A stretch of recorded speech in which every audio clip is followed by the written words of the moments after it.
UPSC की TET series में आपका बहुत बहुत स्वागत और अभिनंदन।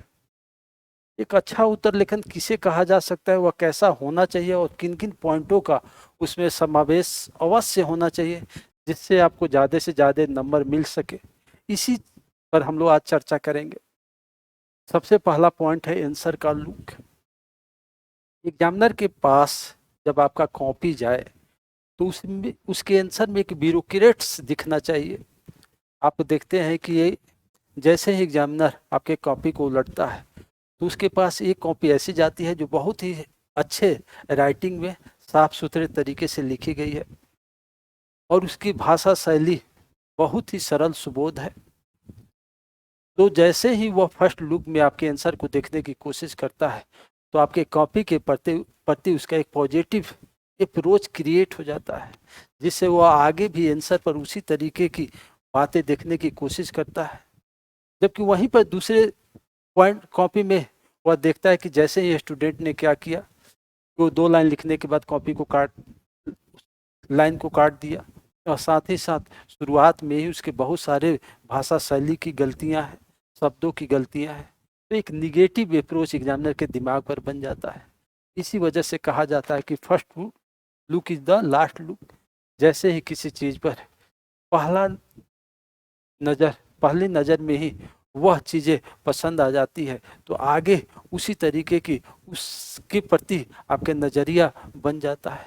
इसी वजह से आप आंसर को लिखते समय इन बातों का हमेशा ध्यान रखें कि पहला क्वेश्चन दूसरा क्वेश्चन हमेशा एक पॉजिटिव थिंकिंग के अंतर्गत उसमें कम गलतियां हो, जिससे एग्जामिनर के दिलो दिमाग पर एक पॉजिटिव थिंकिंग क्रिएट किया जा सके। अब दूसरे पॉइंट की चर्चा करते हैं, आंसर का विस्तार या परिधि क्या होना चाहिए। तो यह सत्य है कि किसी भी क्वेश्चन में जो नंबर होते हैं, जिस तरीके से आपके सब्जेक्टिव क्वेश्चन में 40 नंबर एक क्वेश्चन में होंगे, उस क्वेश्चन का 3 ही पार्ट होंगे। एक इंट्रोडक्शन पार्ट होगा जो क्वेश्चन का परिचय होगा,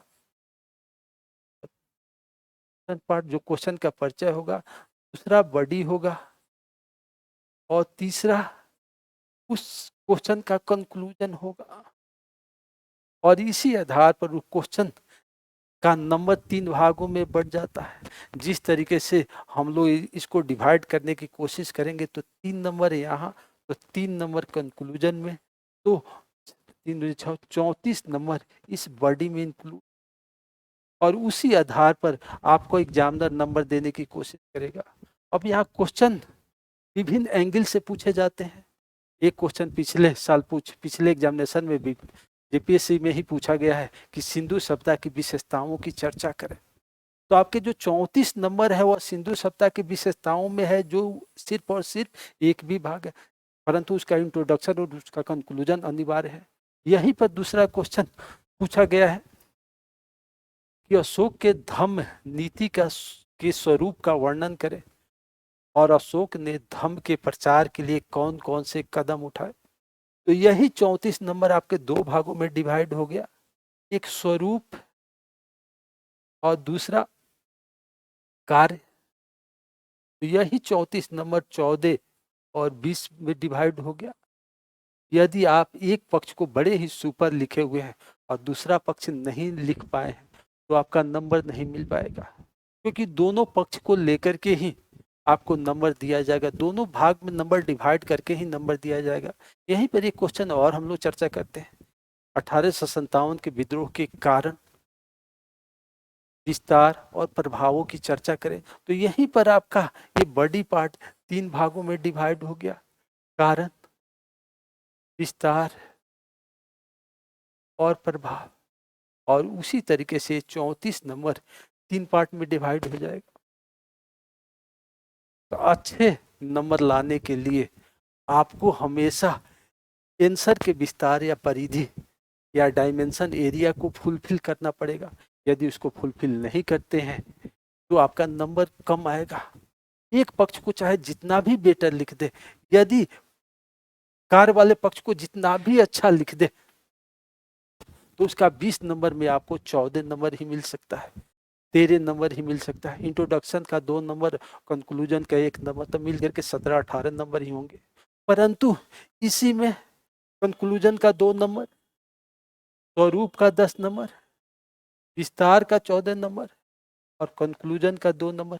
आप नंबर जोड़ करके देखें 28 नंबर हो जाते हैं। तो आप ये हमेशा ध्यान देने की कोशिश कीजिए कि एक अच्छा उत्तर लेखन वही कहा जाता है जो डायमेंशन एरिया को हर हाल में फुलफिल करे। यदि वह डायमेंशन एरिया को फुलफिल नहीं करता है तो उसे अच्छा उत्तर लेखन नहीं कहा जाएगा, क्योंकि उसे नंबर अच्छा नहीं मिलेंगे और नंबर अच्छा मिलना ही आपके क्वेश्चन की बेहतर होने की सबूत है। अब हम लोग तीसरा चलते हैं पॉइंट पर, अनुपात का संतुलन होगा। देखते होंगे कि कभी कभी हम लोग किसी तर्क को लेकर के इतने ज्यादा बायस हो जाते हैं, इतने ज्यादा अनलॉजिकली बात करने लगते हैं, इतने ज्यादा उस तर्कों को लेकर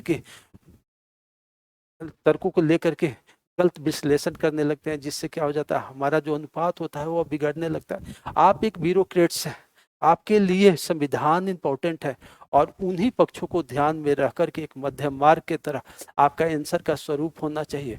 वह किसी धर्म बेसिस की तरफ नहीं झुकना चाहिए या किसी भी सोशल इंजीनियरिंग के एक पक्ष को नहीं देखना चाहिए। उसमें अनुपात का हमेशा संतुलन होना चाहिए। चौथा पॉइंट है तर्क सटीक होना चाहिए। अब आप ये देखने की कोशिश करेंगे कि जो लॉजिक दिया जाता है वह ऐसा होना चाहिए जो कि सभी लोगों के द्वारा सुटेबल हो। आज भी कहा जाता है कि बौद्ध धर्म आज भी प्रासंगिक है। क्यों? क्योंकि उसने जो मध्यम मार्ग अपनाया, जो समयानुकूल परिस्थितियों में समय के अनुकूल अपने धार्मिक विचारधारा और दर्शन के तत्वों को स्वीकार किया, वह आज भी देखा जाता है तो संसारिक जीवन में या किसी भी धर्म बेसिस के मूल अंग के रूप में स्वीकृत होते हैं। और इसी यथार्थ बोध के आधार पर उसने अपने धर्म का विस्तार सिर्फ भारत में ही नहीं किया बल्कि विदेशों में भी किया। अब हम लोग लास्ट पॉइंट की बात करते हैं, सेंटेंस का कोऑर्डिनेशन होना चाहिए।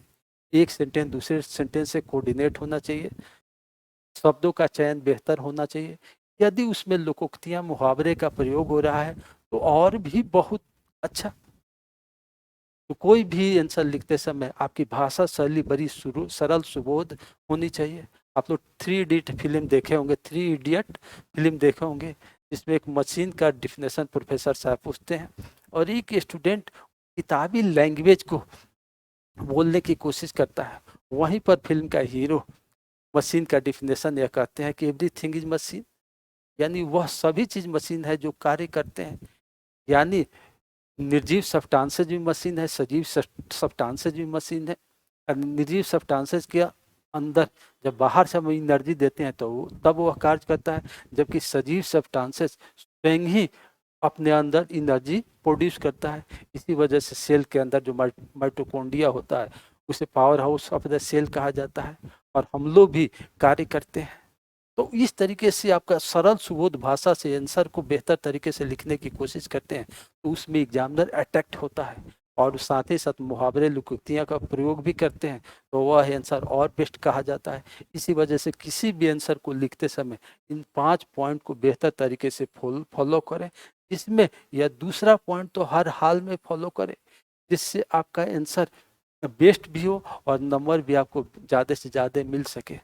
अब इसी तरीके से अगले वीडियो में हम लोग एक पिछले साल आए हुए क्वेश्चन पर बात करेंगे कि उसका कौन कौन से आंसर होना चाहिए, उसका इंट्रोडक्शन कैसा होना चाहिए, उसके कंक्लूजन कैसा होना चाहिए, इस संबंध में बात करेंगे। जय हिंद, जय भारत।